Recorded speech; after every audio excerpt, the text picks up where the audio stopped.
حضرت امام حسن سے آ کے وظیفہ پوچھا، اس شخص نے کہا حضور اولاد کوئی نہیں تو وظیفہ بتایا، تو آپ نے فرمایا استغفار پڑھا کر، کیا کر؟ اس نے کہا ٹھیک ہے۔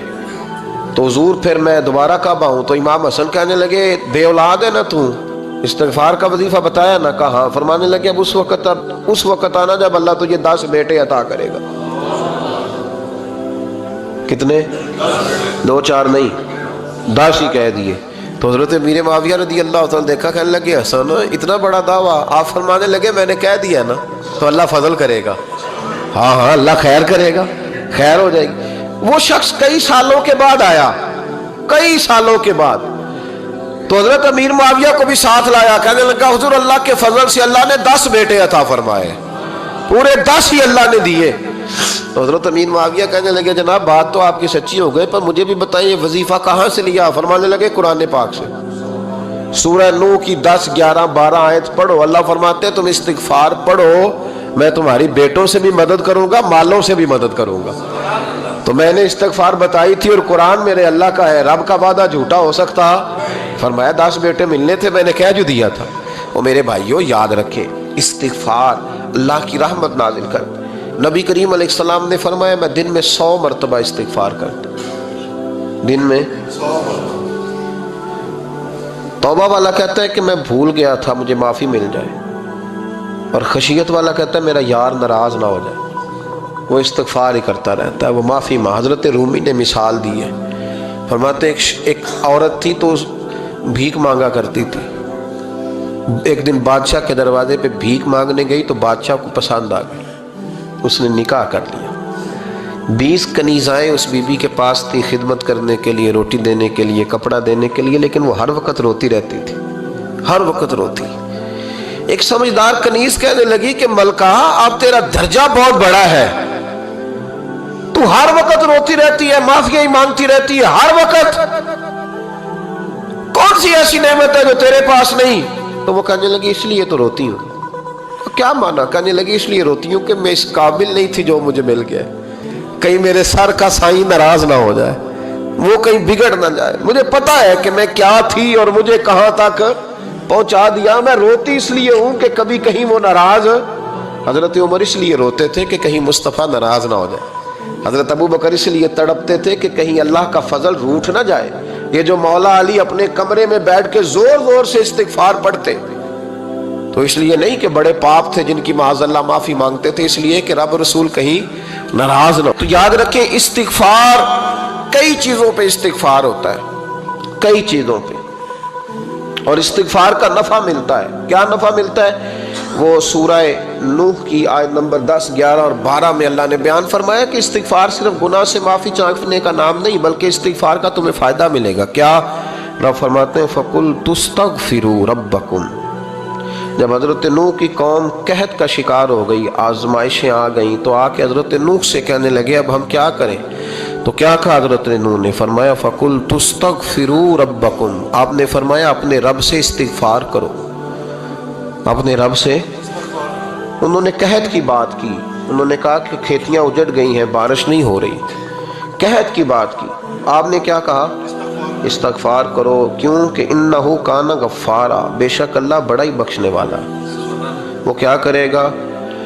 یرسل السماء علیکم مدرارا، وہ تم پر موسلا دار بارش برسائے گا۔ جب تم استغفار کرو گے تو اللہ موسلا دار بارش برسائے گا، وَيُمْدِدْكُمْ، اور وہ تمہاری مدد کرے گا۔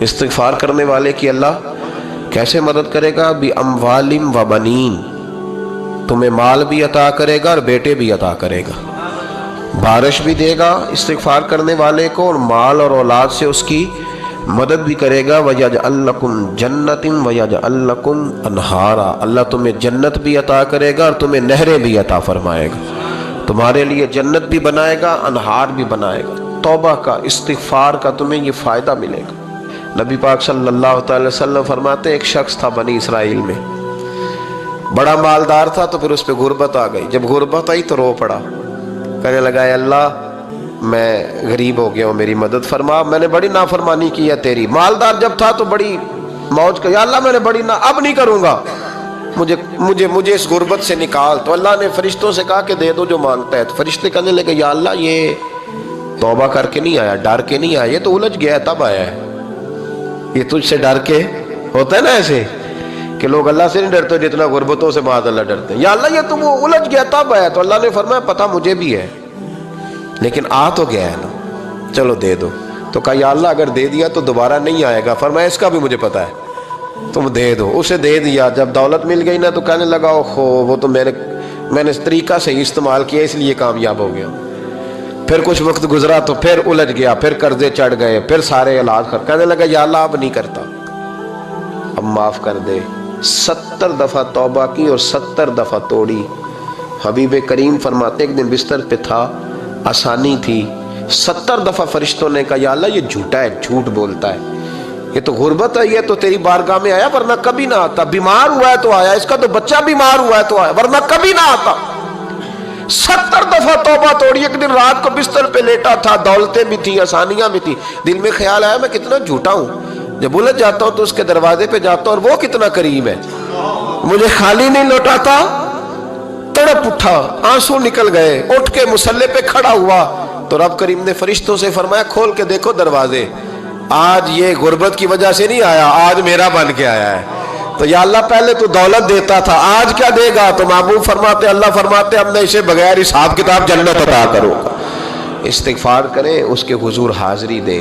استغفار بندے کی اللہ سے صلح کرا دیتا ہے, بندے کی رب سے صلح ہو جاتی ہے جب استغفار. دیکھیں نا بڑی سادی سی بات ہے کہ دو بھائی ناراض ہوں تو بڑا کہتا ہے اس نے میری بے ادبی بڑی کی, تو چھوٹا اگر پاس آ جائے اور پیر پکڑ لے کہ چل یار معاف کر دے, تیرا بھائی نہیں. پتہ کیا ہوتا ہے, صرف معافی نہیں ملتی, ہاں صرف معافی نہیں.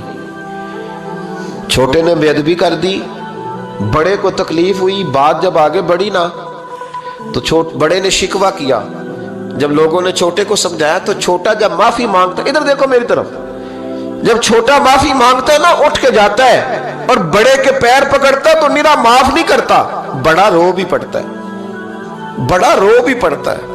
اور وہ کہتا ہے کہ وہ میں اور تو اماں کے پاس اکٹھے بیٹھتے, ایک باپ کی موٹر سائیکل پہ اکٹھے بیٹھتے, تو تیرا اور میرا رشتہ یار تو نے یہ کیوں. وہ جو آنسو نکلتے ہیں نا وہ درد ہوتا ہے, وہ کیف ہوتا ہے, وہ سوز ہوتا ہے, وہ لذت ہوتی ہے, وہ پیار ہوتا ہے. رب کہتا ہے تو معافی مانگ, انہو کان غفارا, تو معافی مانگ, میں تجھے معاف بھی کروں گا, تیرے اوپر رحمت بھی فرماؤں گا, تیرے اوپر کرم نوازی بھی کروں گا, تجھے نواز دوں گا, تجھے عطا کروں گا.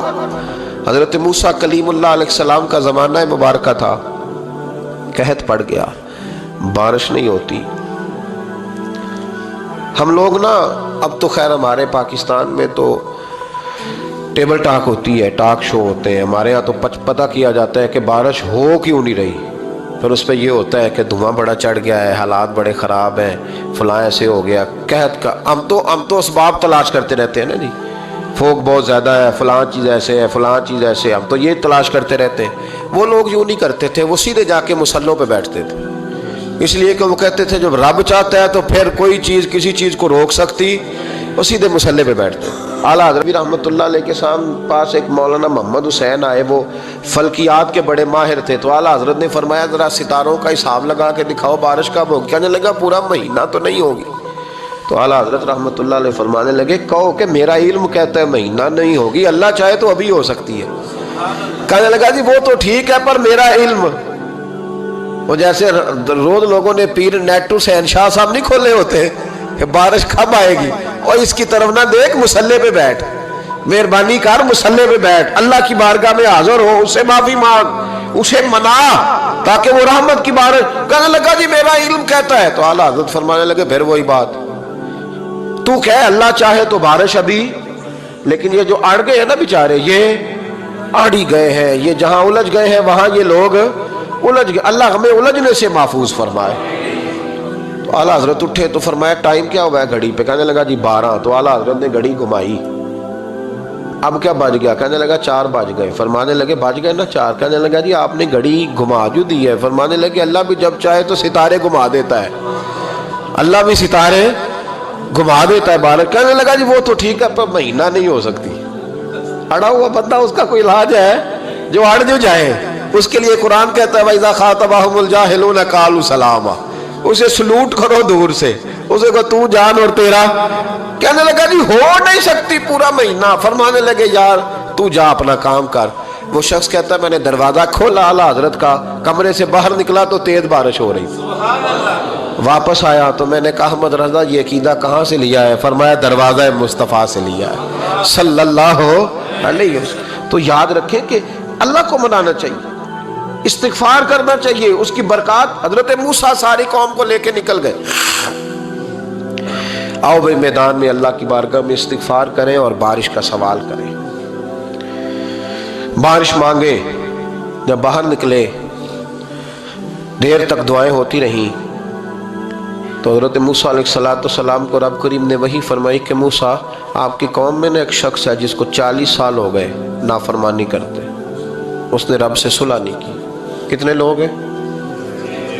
ایک، اور 40 سال سے وہ نافرمان ہے، اس کو مجمع سے نکال دو بارش ہو جائے گی۔ اگر ایک گناہگار کی وجہ سے بارش رک جاتی ہے اور جہاں دروازے کھلے ہوئے ہوں، جہاں تنہائیاں خوفناک ہوں، اور جہاں تباہی اتری ہوئی ہو، اور جہاں لوگ کروڑوں روپیہ مال ہڑپ کر گئے ہوں، اور جہاں علماء کو ہاتھ کڑیاں لگا کے ٹھنڈی زمینوں پہ لٹا دیا جائے اور قوم کہہ رہی ہو اچھا ہوا اچھا ہوا، اور لوگ پھبتیاں اڑا رہے ہوں، مذاق کر رہے ہوں، تو پھر اس قوم پہ کس طرح کر کے فضل الہی۔ اور یہ مولوی کا معاملہ نہیں، یہ تو ممبر رسول کا معاملہ ہے۔ میرے مصطفیٰ نے یہ نہیں کہا پیر میرا وارث ہے، حضور نے فرمایا عالم میرے دین کے وارث ہے۔ ہاں حضور نے فرمایا جس نے عالم کے چہرے کا دیدار کیا سمجھے میں نے اپنے نبی کی زیارت کی ہے۔ لیکن یہاں تو خیر یہ عنوان نہیں، ورنہ میں اس پر جاتا۔ تو کہا ایک بندہ ہے 40 سال سے اللہ کی نافرمانی کر رہا ہے، وہ اگر نکل جائے تو بارش ہو جائے گی۔ حضرت موسیٰ نے اعلان کر دیا بھی ایک شخص ہے، وہ اگر نکل جائے تو بارش ہو جائے گی۔ پتہ تو ہوتا ہے نا سب کو، مجھے بھی پتہ ہے کہ میں اندر سے کیسا ہوں، اور آپ کو بھی خبر تو ہوتی ہے نا جی۔ جب بات ہو رہی ہوتی ہے تو پھر پتہ تو چلتا ہے نا کہ بات کہاں جا کے سیٹ ہو رہی ہے، پتہ چلتا ہے نا۔ اسے بھی چل گیا پتہ، اب اندر ہی اندر رونے لگا۔ اور دیکھو امام رازی اور امام غزالی دونوں نے لکھا ہے کہ اس درد سے رویا، اس درد سے کہ ادھر والے کو بھی پتہ نہ چل جائے، مجمع کے اندر کھڑا ہے اور ادھر والے کو بھی استغفار، دیکھو ادھر والے کو پتہ نہ چل جائے اور ادھر والے کو بھی کہیں ہجوم میں غم میں بھی توہین نے ضبط غم نہ ہوئی۔ ہم اس احتیاط سے روئے کہ آنکھ نم نہ ہوئی، ہجوم غم میں بھی توہین نے ضبط غم نہ ہوئی۔ ہم اس احتیاط سے روئے کہ آنکھ نم نہ ہوئی، روئے بھی پر کسی کو آنسو نہیں دیکھنے دیے۔ اب اس درد سے کہتا ہے اللہ تو معاف کرنے والا ہے نا، تو معاف کرتا ہے، پردہ پوشی کرتا ہے، اور مالک اگر لوگوں کو پتہ چل گیا تو میرے تو بچوں کا بھی جینا حرام کر دے گا، یا اللہ میری تو آنے والی نسل بھی تڑپ کے وقت گزارے گی۔ مالک تو معاف کر دیا کرتا ہے، لوگ نہیں معاف کرتے۔ اے اللہ یہ میری خوبیاں بھول جائیں گے، میری خامیوں پر بات، مالک میں یہ ذلت نہیں برداشت کر سکتا، فضل فرما۔ حضرت موسیٰ نے دوبارہ اعلان کیا نکلتے ہو کہ نہیں نکلتے؟ پھر تڑپا خدا بندہ مجھے بے آبرو نہ کر، یہ ذلت اور رسوائیاں یہ نہیں برداشت ہوتی، اللہ درگزر۔ حضرت موسیٰ نے تیسرا اعلان کیا نکلتا ہے یا میں پھر اس کا نام لوں، اللہ سے پوچھ کے نام لوں اس کا، بتاؤ کون ہے؟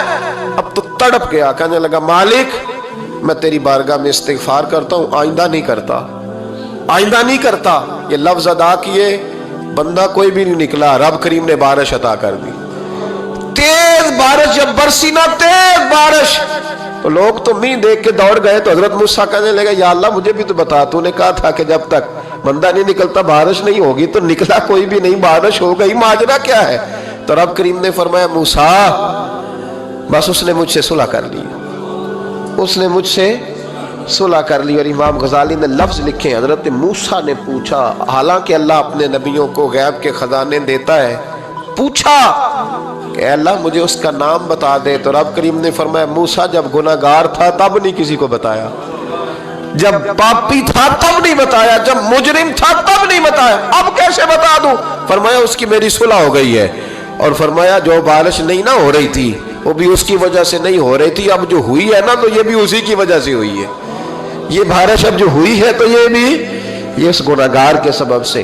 اپنی راتیں اللہ کے ساتھ گزاریں. مصلی پہ بیٹھے.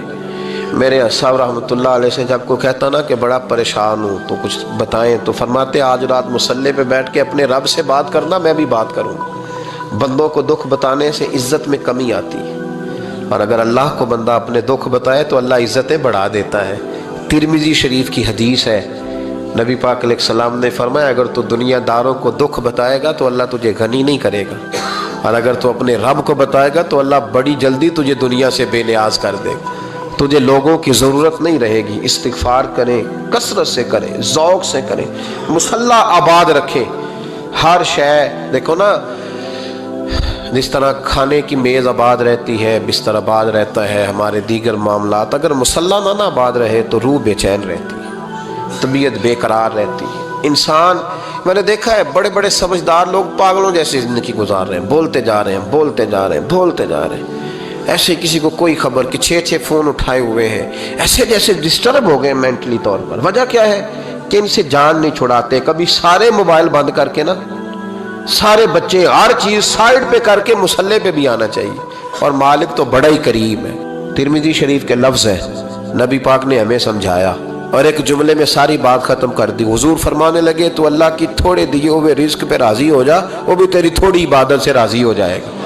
اور اگر تیرا پروگرام ہے نا لمبی چوڑی جائیدادوں کا تو پھر سجدے بھی لمبے کر، پھر لمبے کرنا تو بھی. یہ کیا بات ہوئی؟ یہاں جتنی دولت بڑھتی جاتی ہے عبادت سکڑتی جاتی ہے، وقت ہی نہیں، ٹائم ہی نہیں. یہ بڑھا پھر تو جب دوزخ میں جانے لگا نا تو پھر خیال آیا تو حضور فرماتے ہیں استغفار کرنے لگا.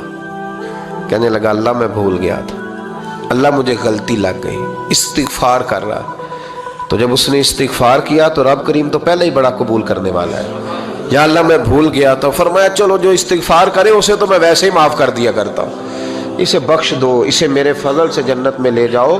اللہ تعالیٰ نے اس استغفار کو بڑا پسند فرمایا، بڑا پسند فرمایا. اور یہ استغفار کے جملے مالی کو اتنے پسند آئے کہ اللہ نے نبی پاک علیہ السلام کو بھی حکم دیا، کہا محبوب آپ بھی میری بارگاہ میں استغفار کریں. اگرچہ حضور کا استغفار اس معنی میں نہیں ہے، بلکہ نبی پاک کا استغفار تو بلندی درجات کا معاملہ ہے. چونکہ استغفار خود ایک عبادت ہے تو یہ عبادت کرنے کا اللہ نے اپنے محبوب کو بھی ارشاد فرمایا. جب فتح مکہ ہوئی تو فرمایا اذا جاء نصر اللہ والفتح، جب اللہ کی مدد آئی تو پھر فتح نصیب ہوئی. وَرَأَيْتَ النَّاسَ يَدْخُلُونَ فِي دِينِ اللَّهِ أَفْوَاجًا، تو پھر آپ دیکھیں گے لوگوں کو، لوگ فوجوں کی فوجیں دین میں داخل ہو رہے ہیں. لوگ پہلے ایک ایک دو کر کے آیا کرتے تھے، تو اب فوجوں کی فوجیں آ رہی ہیں. تو یا اللہ ہم کیا کریں؟ تو رب کریم نے فرمایا محبوب فَسَبِّحْ بِحَمْدِ رَبِّكَ وَاسْتَغْفِرْ، اپنے رب کے لیے حمد کرو، تسبیح پڑھو اور استغفار کرو. کیا کرو؟ استغفار، معافی مانگو، اس کے حضور آہذاری کرو، استغفار کرو.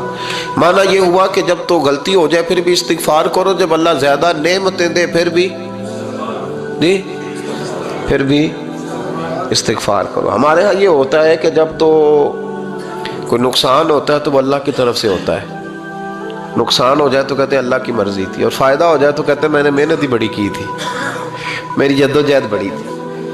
ایک بچہ ایک دفعہ میرے پاس کہیں انٹرویو کے لیے جا رہا تھا تو دعا کرانے آیا، کہنے لگا میں نے وہاں جانا ہے، دعا کیجئے گا اللہ تعالیٰ کامیابی دے. میں نے دعا کی، کچھ اس کو پڑھنے کو بتایا لیکن کامیاب نہ ہو سکا، لوٹ آیا. تو میں نے پوچھا کہ کیا بنا؟ کہنے لگا حضرت صاحب بس اللہ کی مرضی تھی، اللہ کی مرضی تھی. پھر ایک دفعہ گیا تو نہ کہا اللہ کی مرضی تھی. تیسری دفعہ گیا کامیاب ہو گیا. تو بھئی اب کیا بنا؟ کہنے لگا جی جب میں داخل ہوا تو اس نے جاتے ہی مجھ سے پوچھا سب سے پہلا سوال یہ کہ تمہیں جنرل نالج کی بھی کچھ معلومات ہیں یا شعبے کے آدمی ہو؟ تو میں نے کہا جناب پوچھیے. تو انہوں نے پاکستان کا حدود اربع پوچھا تو میں نے فٹافٹ بتا دیا. پھر انہوں نے مجھ سے پوچھا کہ یہ جو مینار پاکستان ہے اس کی تجویز کس شخص نے دی تھی؟ تو میں نے فٹافٹ اس کا بھی نام بتا دیا. پھر شارٹ ہینڈ کے ایک دو سوالات اس نے کیے تو وہ بھی میں نے بتا دیے. تو الحمدللہ کامیاب ہو گیا. میں نے کہا بیٹے جب تو ناکام ہوا تھا تو اللہ کی مرضی تھی، اور کامیاب ہوا ہے تو میں لگا دیے. اب اللہ کی مرضی کدھر گئی؟ یہ اتنا بڑا نقص ہے انسانی فطرت کا، اتنی بڑی کمزوری ہے کہ معاذ اللہ تعالی ہم کمزوریاں قدرت کے کھاتے میں ڈال دیتے ہیں. اور ناکامیاں قدرت کے کھاتے میں اور کامیابیاں کیا تماشا. حالانکہ ہونا یہ چاہیے تھا کہ جہاں انسان کمزور پڑے تو کہے میری غلطی تھی، میری غلطی تھی. صوفیاء یہ سبق دیتے ہیں، اللہ کے بندے یہ پیغام دیتے ہیں کہ جب تو کہیں ناکام ہو جائے تو سمجھ جائے تیری، اور جب تو کامیاب ہو جائے تو سمجھ رہے اللہ راضی ہو گیا تھا، اللہ نے رحمت کر دی، اس نے فضل کیا. تو او بھائی یہ آنکھیں تیری محنت کی نہیں نا، اس لیے تو شکر نہیں ادا کرتا. یہ وجود، یہ ٹانگیں، یہ شعور، یہ تیری جد و جہد کا نہیں. جو عقل کی دولت اللہ نے دی ہے نا، یہ تیری محنت کی نہیں. اگر محنت کی ہوتی تو سجدے میں پڑا رہتا، تو خیال کرتا. اللہ نے آنکھیں دی ہے قرآن دیکھنے کے لیے. جب کوئی کسی گندی چیز کو دیکھتا ہے تو ناشکری کرتا ہے، جب غلط طرف اٹھاتا ہے یہ چیزیں تو ناشکری کرتا ہے. صاحبو یاد رکھنا اور اس پر ضرور غور کرنا کہ جب نعمتوں کا شکر ادا نہ کیا جائے تو پھر ہمیں استغفار کا حکم دیا گیا ہے. پھر کیا کرنا ہے ہم نے؟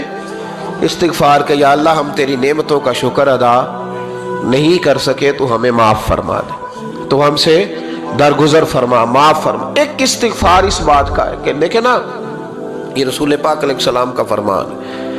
یہ حدیث امام رازی نے لکھی ہے، اور نبی پاک کی فرمان کے لحاظ سے جو چیز ہمارے سامنے آئے نا اس پر ہماری آنکھیں بھی کھل جانی چاہیے، دل بھی کھل جانا چاہیے کہ کوئی خاص ہی بات تھی جو حضور نے بیان فرمائی صلی اللہ علیہ وسلم.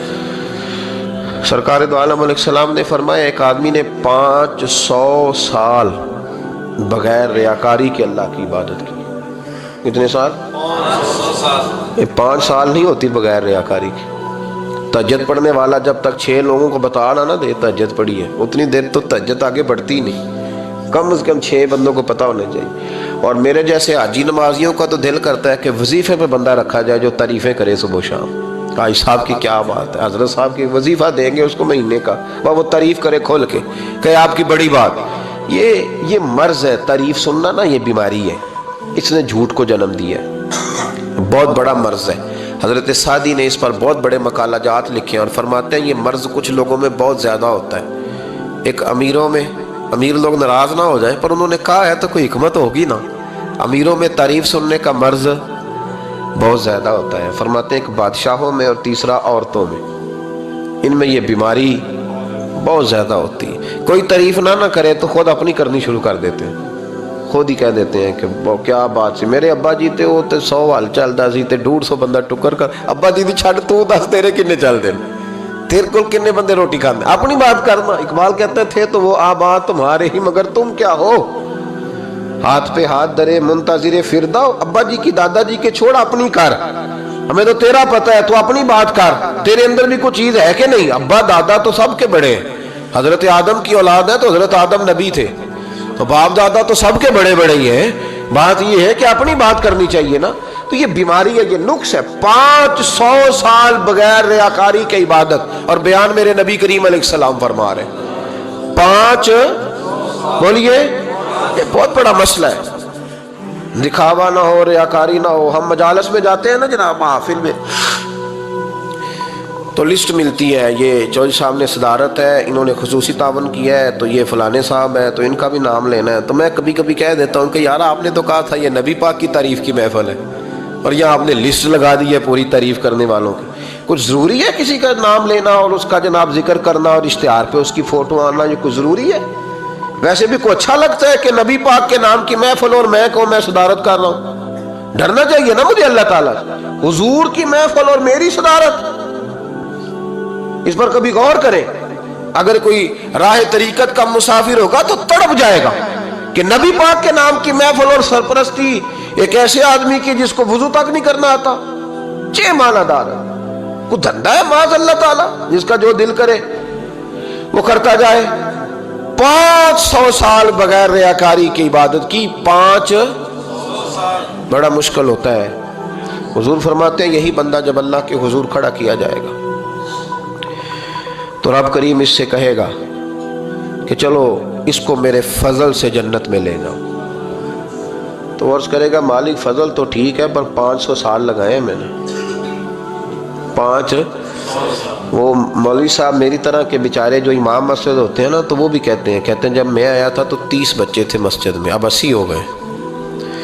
اور بھائی یہ بندوں کو بتانے کی کیا ضرورت ہے، یہ تو اللہ کی رضا کے لیے ہے نا، تو چھوڑ اس میں اتنا تذکرہ کرنے کی کیا حاجت ہے۔ 500 سال جس نے لگائے، بول پڑا یا اللہ 500 سال لگائے اور تو کہتا ہے کہ اس کو میرے فضل سے لے جاؤ، تو رب کریم نے فرمایا چلو کوئی نہیں، پھر انصاف کر لیتے ہیں، الٹی آنکھ کی روشنی نکال کے ترازو کے ایک پلڑے میں رکھو اور 500 سال کی بغیر ریاکاری کی عبادت دوسرے پلڑے میں رکھو۔